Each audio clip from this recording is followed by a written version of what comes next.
9 WWE wrestlers who only had one match on WWE PPV. Assalamualaikum warahmatullahi wabarakatuh. My name is Soheb and you are watching Wrestling Fact. Number 9. Bruce and Keith Hart Survivor Series 1993. When Stu Hart agreed to sell Stampede to Vince McMahon and WWE, the Hart Patrick asked for several top Stampede stars to get contract. His son Brett, sons-in-law Jim Neidhart and Davey Boy, and Davy's cousin the Dynamite Kid. Bruce and Keith stayed behind to try and keep the family business afloat. It would be almost 10 years for Bruce and Keith to be in a WWE ring as part of the Hart family. Quotes against Shawn Michaels and his mates and at Survivor Series 1993. Number 8. Terry Gordy, The Executioner, In Your House 12, It's Time 1996. 4 years in Mid-South and World Class alongside the fabulous Freebirds, Terry Gordy was able to make a name for himself as big burly brawler in Japan and WCW with Dr. Death. The Miracle Violence Connection had memorable match against all comers including the Chainers, but after in accidentally overdose kissed Gordy to be in a coma for 5 days. He woke up but his motor skills were not up to snuff, but his friends in the business were still able to get him a chance in WWE as the Masked Executioner. He wrestled The Undertaker at In Your House 12, It's Time. Number 7. Dick Murdoch. When we think of old school wrestlers today, that old school is only about 20-30 years ago. There was of course a much older school nowadays, dating back to the 70s and earlier 80s. During that time, Seldom was a heel, more heel than the Texas Outlaw. Dick Murdoch, at the behest of Scott Hall, Murdoch was invited to make an appearance at the 1995 Royal Rumble, which was his only televised appearance for the company. Number 6. Lots of Lucha's Royal Rumble 1997. All know Job himself, Mil Mascaras, wasn't the only luchador flying around the 1997 Royal Rumble. Several others made an appearance in San Antonio as well.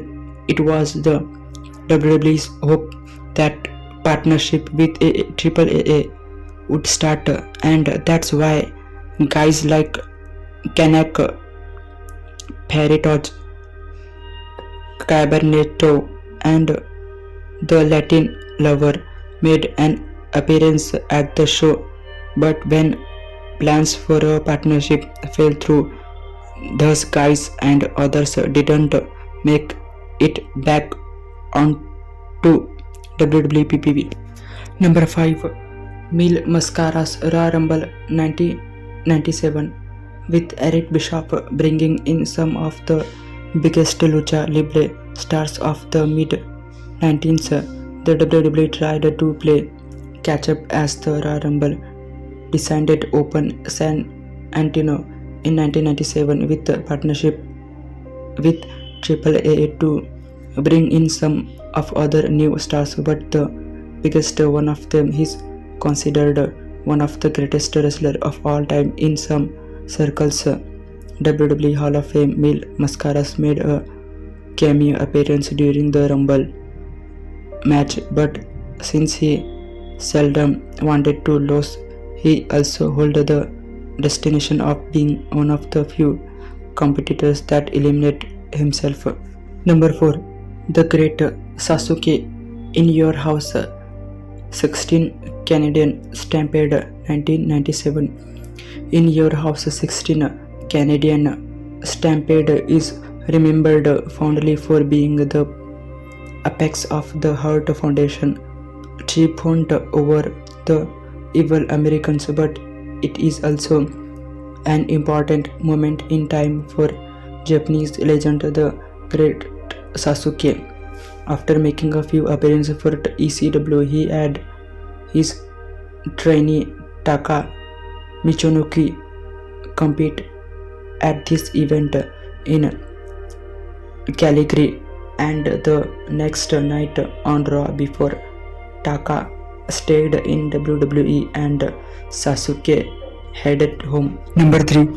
John Silver as Rob Grammy's No Way Out 2012. Looking back about a decade or so, it's hard to imagine Ryback as a breakout star on the cusp of main event greatness. WWE took the tried and tested route of him destroying a bunch of achievement talent to get over with fans. One of the guys he squashed on a WWE Ppv is now one of the AEW rising star. Before joining the Dark Order, a young John Silver as Rob Grammys got bounced around the ring by the big guy. No Way Out 2012. Number 2. Jushin Thunder Liger NXT TakeOver Brooklyn 2015. Thanks to WCW always trying to have a global footprint, American fans and know about the glory that is Jushin Thunder Liger since the earlier 19s and his classic matches with Flying Brian Pillman. But when Tyler Breeze was looking for competition, NXT General Manager William Regal reached out to an old friend and the legend was able to take over NXT TakeOver Brooklyn, making WWE another notch on the map of the world traveler. Number 1. The Squad Team. What's better than one guy who looked like Abdullah the Butcher? How about two guys that look like the Hardcore Hall of Famer? The 19th answer to the McCure twins. The Headhunters made their debut at the 1996 Royal Rumble. Being debuted the Squad Team, the two brothers rumbled around the rising of a combined total of minute and 35 seconds before being eliminated by the other two larger men in the ring, Vader and Yokozuna.